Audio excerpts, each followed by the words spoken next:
ગુજરાતની અલગ અલગ શાળાઓમાં બનેલી ઘટનાને કારણે શિક્ષણ વિભાગ ચિંતામાં મુકાયો છે। ત્યારે આ ઘટનાઓ કેવી રીતે અટકાવી શકાય તે માટે શિક્ષણ મંત્રી પ્રફુલ્લ પાનસરિયાનું મોટું નિવેદન સામે આવી રહ્યું છે।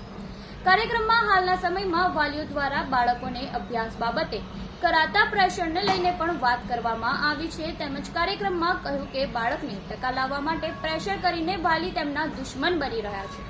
તેમજ બાળક શિક્ષણથી તો ડોક્ટર અને એન્જિનિયર બની જશે, પણ સહકારી, વિવેકી અને વ્યસનમુક્ત બને તે વધુ જરૂરી છે।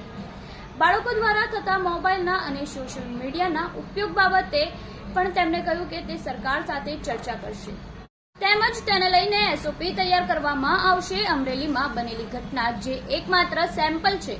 બાળકો મોબાઈલના કારણે ડેન્જર વસ્તુઓના પ્રયોગો કરે છે, તેમજ બ્લેડથી શરીર પર ઘા મારે છે। બાળકોને રોકવા માટે છેલ્લા 3 થી 4 મહિનાથી સીએમ નિષ્ણાંતો સાથે સંવાદ કરી રહ્યા છે। આ અંગેની માર્ગદર્શિકા પણ બનાવવામાં આવશે, જે ટૂંક સમયમાં જ રાજ્ય સરકાર દ્વારા જાહેર કરવામાં આવશે। આપનું આ અંગે શું કહેવું છે, અમને કમેન્ટ બોક્સમાં જરૂરથી જણાવજો અને આવી વધુ અપડેટ માટે જોતા રહો નવજીવન ન્યૂઝ।